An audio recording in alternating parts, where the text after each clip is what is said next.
Hello नमस्कार दोस्तों, आप लोगों का अपना यूट्यूब चैनल रोजगार 7590 में स्वागत है। आज आप लोगों को जानकारी देने वाले हैं रेलवे ग्रुप डी भर्ती में सीसीए छात्र काफ़ी परेशान है 1/3 2/3 नियम को लेकर, और काफ़ी छात्र परेशान है कि उनका 30 नंबर 35 नंबर बन रहा है एनएससी सीबीटी मिला के, तो उनका चांसेज है या नहीं है। तो इन सारी चीज़ों को हम क्लियर करने वाले हैं, क्योंकि जैसे ही वो लोग अपने जोन का रैंक देखें कि हाँ कितनी वैकेंसी है और वो रैंक से बाहर है, मतलब मान के चलिए कि किसी जोन में 100 वैकेंसी है और उनका रैंक 110 दिखा रहा है, तो वो परेशान है कि अब तो हमारा 10 नंबर एक्स्ट्रा दिखा रहा है तो सिलेक्शन नहीं होगा। इन सारी चीज़ों को लेके भी काफ़ी मैसेज फ़ोन कर रहे हैं, 1/3 2/3 को लेके फ़ोन कर रहे हैं, तो और कितना नंबर नॉर्मलाइजेशन हो सकता है।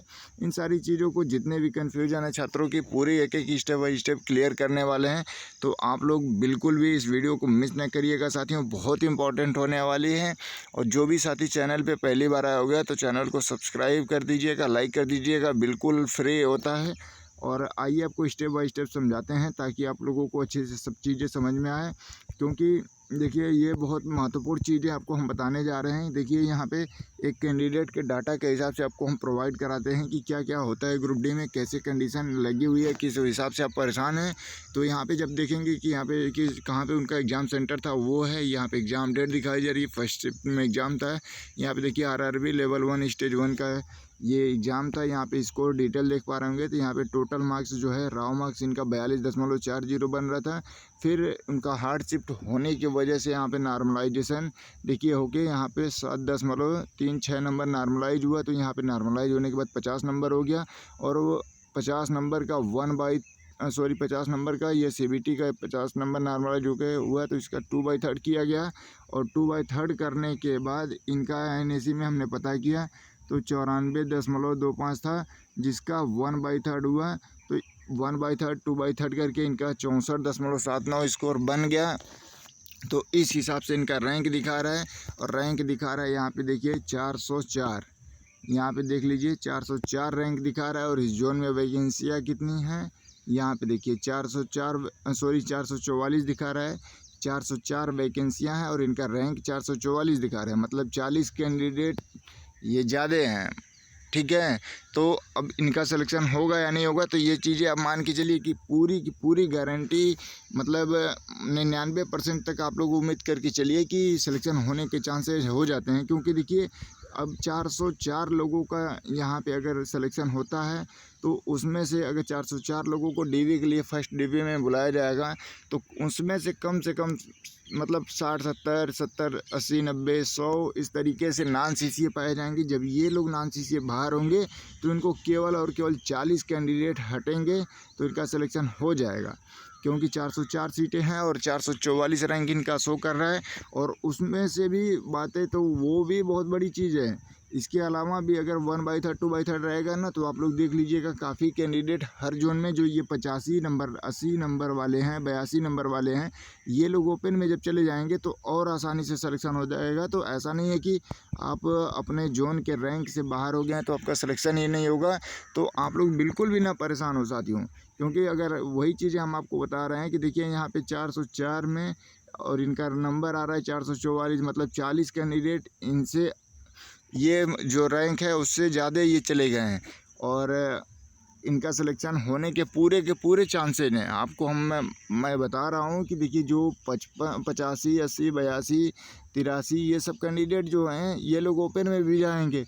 और जब 404 लोगों को फर्स्ट डीवी में बुलाएगा रेलवे, तो उसमें से नॉन सीसीए बहुत ज़्यादा की संख्या में बाहर होंगे, तो 40 कैंडिडेट तो ऑलरेडी इनसे बाहर हो जाएंगे, तो इनका भी सिलेक्शन हो जाएगा। तो इस तरीके से काफ़ी कैंडिडेट फ़ोन मैसेज कर रहे हैं कि हमारा तो रैंक से बाहर दिखा रहा है, 20 नंबर ज़्यादा हो गया, 20 कैंडिडेट हमसे ज़्यादा हो गए हैं रैंक से, ये चीज़ें 50 नंबर हो गए हैं। तो इस तरीके से बिल्कुल भी साथियों घबराना नहीं है, अभी भी आपके साथ बहुत सी कंडीशन है कि किस तरीके से नॉन सीसीए बाहर होंगे और किस तरीके से काफ़ी कैंडिडेट ओपन में जाएंगे। इसी वजह से बार बार हम सपोर्ट कर रहे हैं कि जो भी नीति या जो भी पॉलिसी लाई गई है 1/3, ये अप्रेंटिस को बेनिफिट दिलाने के लिए ही लाई गई है। तो जितने भी कैंडिडेट हैं इसका ही सपोर्ट करें। और काफ़ी कैंडिडेट जो हैं पुराने कल से अपडेट निकल के आ रही है कि पुराने कैंडिडेट ये कह रहे हैं कि अगर हम मतलब यहाँ से हाई कोर्ट से अगर हमको न्याय नहीं मिलता है तो हम सुप्रीम कोर्ट जाएंगे। तो पूरी की पूरी कोशिश हो रही है भर्ती फंसाने की, और इस बातों को ज़्यादा से ज़्यादा तक अपडेट कराइए रेलवे को कि देखिए ये लोग पूरी तरीके से भर्ती को फंसाने की काम कर रहे हैं। 15 कैंडिडेट की वजह से पूरा करोड़ों लोगों का कैरियर ना बर्बाद हो, क्योंकि अगर ये लोग अगर हाई कोर्ट से कुछ फैसला आता है तो ये लोग सुप्रीम कोर्ट जाने की तैयारी कर रहे हैं। तो पहले ही इनको कोर्ट केस को फालतू का बता के तुरंत डिसमिस कर देना चाहिए। ये मतलब कोई मतलब नहीं है इस केस का, क्योंकि जब नोटिफिकेशन आता है उसी टाइम केस करना चाहिए। ऐसा नहीं है कि जब एग्ज़ाम हो गया तब आपको पता चला कि हाँ आपके साथ गलत हो रहा है या ये नियम गलत है। ITI नाना ITI वालों ने जिस तरीके से नोटिफिकेशन के बाद तुरंत कर दिया था उसी तरीके से होना चाहिए। तो ये सारी चीज़ें थी। और देखिए ये जो आप लोग लिस्ट देख पा रहे होंगे, हमने आपको यही बताया कि नॉर्मलाइजेशन हो के ये आपका ये रैंक अलग अलग साइड पे दिखा रहा है। जैसे मान लीजिए यहाँ पे 7.36 इनका दिखा रहा है, हार्ड शिफ्ट में एग्ज़ाम था। हो सकता है कि रेलवे इनका 10 नंबर भी यहाँ पे कर दे। जैसे यहाँ पे 7 नंबर का इनका दिखा रहा है तो यहाँ पे रेलवे 10 भी कर सकता है। तो मतलब 7 नंबर यहाँ पे ऐड हुआ तो 50 नंबर हुआ, 10 नंबर ऐड हो जाएगा तो 52-53 नंबर हो जाएगा। तो और भी नंबर इनका बढ़ सकता है। तो ये कंडीशन है, कम भी नॉर्मलाइज कर सकता है, ज़्यादा भी कर सकता है। तो ये अभी एक साइट के हिसाब से नॉर्मलाइजेशन करके दिखाया जा रहा है, ना कि रेलवे की तरफ से। तो इसमें अप डाउन भी आपको देखने को मिलेगा। और इस तरीके से आप लोग अपना लिस्ट में ये सब कुछ देख पा रहे होंगे कि काफ़ी कैंडिडेट हैं नॉर्मलाइजेशन में, किसी को ज़्यादा मिला है, किसी को कम मिला है। तो ऐसा नहीं है। ये देखिए 47 नंबर वाले मतलब यहाँ पे हैं ऊपर, यहाँ पे देखिए 47 नंबर इनका है, ये ऊपर है, ठीक है। इनसे ऊपर एक ये कैंडिडेट है, देखिए 43 नंबर इनका है। क्योंकि जब इनका नॉर्मलाइज हुआ ना तो देखिए ये देखिए 47 से यहाँ पे देखेंगे 47 से नॉर्मलाइज होके 51 हुआ, और यहाँ पे 43 से नॉर्मलाइज होकर 52 हो गया। तो कहने का मतलब है कि ये कैंडिडेट तो नंबर लाए मतलब 43 नंबर, और ये 4 नंबर ज़्यादा लाए मतलब 47 नंबर लाए, फिर भी इनका रैंक 1 नंबर ऊपर हो गया। तो इस असली खेल जो हम बार बार आप लोगों को बताते हैं कि ये नॉर्मलाइजेशन का ही खेल है कि 43 नंबर वाले का ऊपर रैंक है और 47 नंबर वाले का नीचे है। क्योंकि शिफ्ट के हिसाब से अगर देखा गया होगा तो उस हिसाब से नॉर्मलाइज किया होगा। तो ये सारी चीज़ें फॉलो करते हैं, इन चीज़ों को आप लोगों को समझना चाहिए और बिल्कुल भी घबराए नहीं। रेलवे के फाइनली रिजल्ट का वेट करिए, क्योंकि आप लोगों से हम यही चीज़ें कहते हैं कि देखिए जितना डिले हो रहा है उतना जो अप्रेंटिस छात्र हैं ना उन पे मानसिक तनाव पड़ रहा है, वो काफ़ी डिस्टर्ब हैं। ऑलरेडी वैकेंसियाँ कम आई, वैकेंसी भी आई, इतना डिले हुआ है, फिर उसके बाद एग्ज़ाम हुआ, एग्ज़ाम होने के बाद आंसर की देखने के बाद काफ़ी कैंडिडेट परेशान हैं, उनका सिलेक्शन होगा या नहीं होगा। अगली वैकेंसी के लिए मात्र का कोई तैयारी भी नहीं कर पा रहा है, नाम मात्र का। तो इन सारी चीज़ों को समझ लीजिए, यही आपका असली जो भी जानकारी है।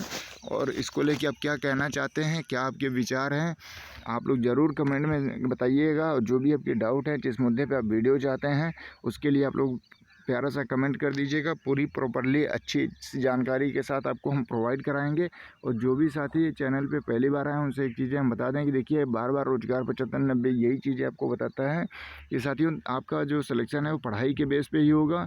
आप लोग पढ़ाई को कंटिन्यू रखिए, और इसी वजह से हम आपको डिस्क्रिप्शन में काफ़ी बुक का लिंक लगा देते हैं, ताकि बुक के लिए आपको कहीं भटकना ना पड़े। अच्छी प्रैक्टिस सेट, अच्छी प्रीवियस सारा कुछ इसमें हमने लगा दिया डिस्क्रिप्शन में बिना किसी पेड प्रमोशन के।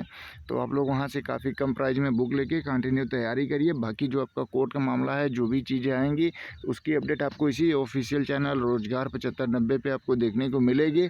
तो साथियों इसी वजह से देखिए आप लोग देखते होंगे कि हमारी वीडियो में हम कोशिश यही करते हैं कि जितना जल्दी बोल के और जो समझा के उसको हम क्लियर करके आपको प्रोवाइड करा पाएँ।